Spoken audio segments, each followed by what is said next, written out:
एक दफ़ा का किस्सा है कि एक नूरपुर नाम का गांव हुआ करता था जो कि बहुत ही खूबसूरत था, लेकिन वहां पे डाकुओं की वजह से एक दहशत फैली रहती थी।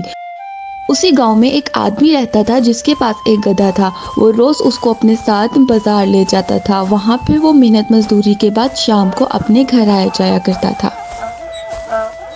एक दिन जब वो बाजार के रास्ते पे जा रहा था, उसे वहां पे एक डाकू खड़ा नजर आया। उसके पास कुछ सोने के सिक्के थे जो कि उसे डर था कि ये डाकू ना ले ले, लेकिन वो बहुत चालाकी से उनको गधे की नाक में छुपा देता है ताकि डाकू को पता न चले। जब डाकू उसको आते देखता है तो वो उसको रुक के उसके पास जो कुछ है वो देने को कहता है। आदमी उसे बताता है कि वो बहुत गरीब है और इस गधे के अलावा उसके पास कुछ भी नहीं है। अभी वो ये बात कर ही रहे थे कि अचानक गधे की नाक से वो सोने का सिक्का निकल के जमीन पे गिर जाता है।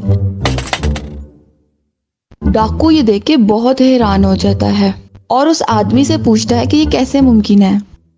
आदमी बहुत चालाक था। वो मामले को संभालते हुए हाजिर दिमागी से फौरन उसको बोलता है कि ये कोई आम गधा नहीं बल्कि एक जादुई गधा है जो कि सोने के सिक्के देता है।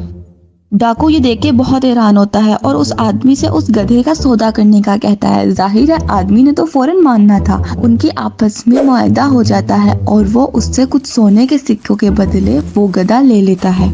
इसके बाद वो डाकू उस जादुई गधे को लेकर अपने साथ अपने घर की तरफ जाने लगता है और दूसरी तरफ वो चालाक आदमी वो सिक्के लेकर अपने घर चले जाता है। डाकू ने तो उस आदमी का घर पूछना भी जरूरी नहीं समझा। वो बहुत खुश होता है और घर जाके इंतजार करने लगता है कि कब ये गधा वापस से सोने का सिक्का देगा, लेकिन जाहिर है ऐसा तो मुमकिन नहीं था। टाइम गुजरता जाता है लेकिन गधा तो सोने का सिक्का दे ही नहीं रहा था। तब डाकू को एहसास होता है कि उस चालाक आदमी ने तो उसको बेवकूफ बना दिया।